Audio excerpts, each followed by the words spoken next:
өзінің есімін қандай атпен жазғанына байланысты келесі оқушыға өзінің тілегін білдіреді.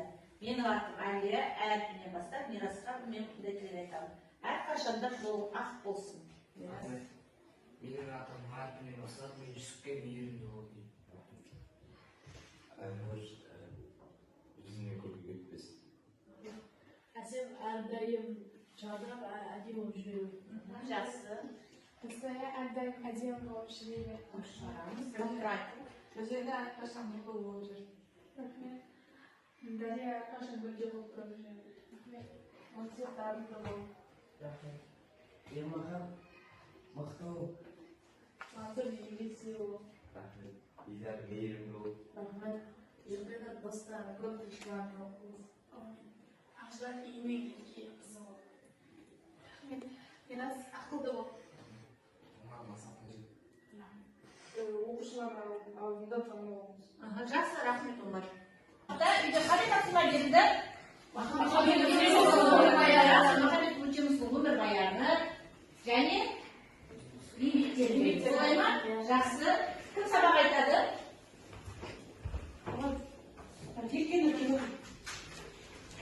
Көрнекті ақындардың бірі Махамбет Өтемісұлы. Ол 1804 жылы қазіргі батыс Қазақстан облысы Орда ауданына қараған Бекетай құмы деген жерде дүниеге келген. Оның әкесі Өтеміс шешен адам болған және оның ұлы болған деседі. Махамбетті әкесі кіші кезінен бастап мұсылманша оқуға берген. Және де оның шешендігінің аққандығы ерте дамып көзге түскендіктен Жәңгір оның өзінің қасына алғысы келеді. Жәңгір хан өзінің ұлын Орынборға оқытуға жібергенде Махамбетті де жанына жібереді. Сол кезде ол орысша сызу жазуды үйренеді. Алайда ол тарихи жағдай Исатай Махамбет көтерілісі.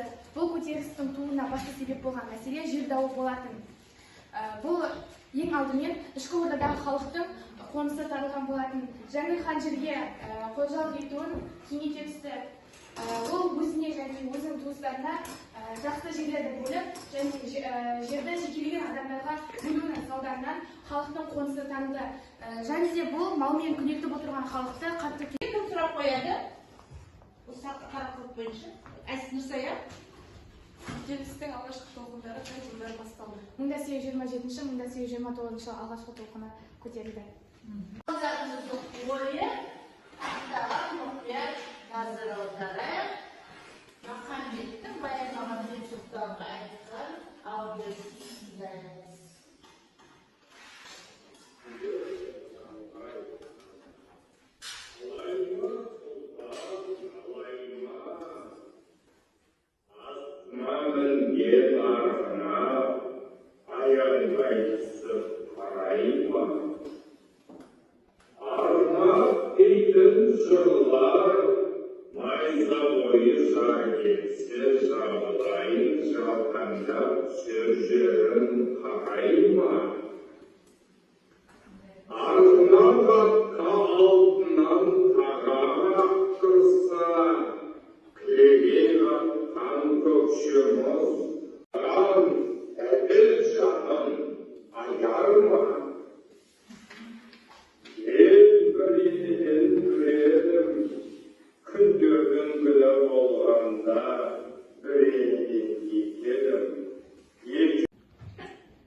Махамбет Өтемісұлы қай жылы дүниеге келді?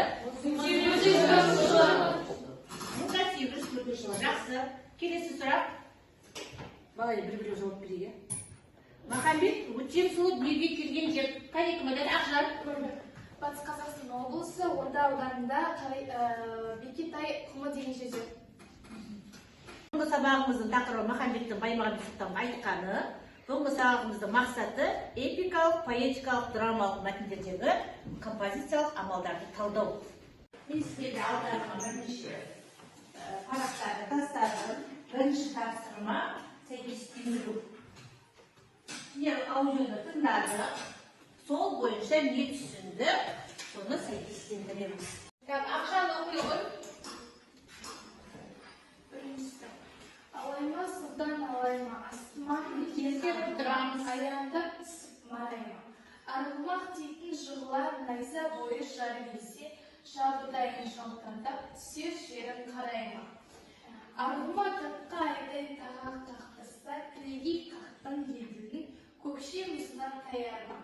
Аталының баласы, асыл елге малын бер, малын берсе басын қос, басына тарлық түскенде, ардақтаған әділ жанын аярма. Екіншісі, біз Бірінші дұрыс па балалар? Жақсы,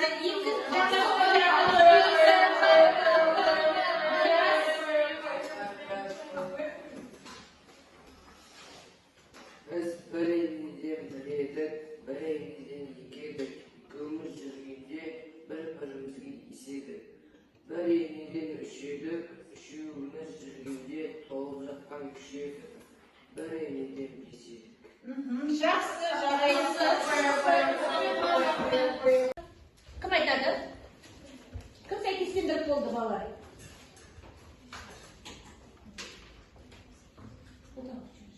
Екінші тапсырмаларымыз толғауға композициялық талдау жасау. Композициялық талдау жасаймыз. Жасаймыз. Дайындалайық. Балалар дескрипторға назар аударамыз. Дескрипторда өлеңнің құрылысына композициялық талдау жасайды, толғаудағы оқиға желісін табады. Шығарманың басталуы.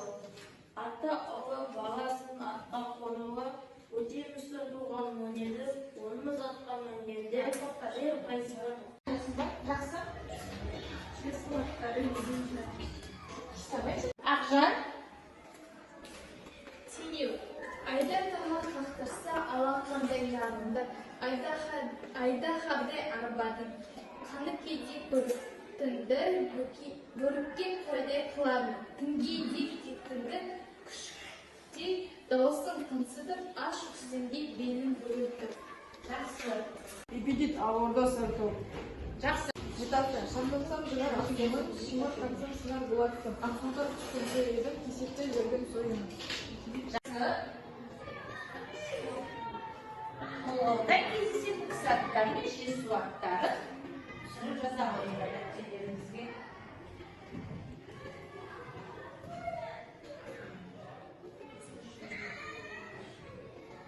Жақсы. Жақсы болады. 4 қараша. Айтқаны.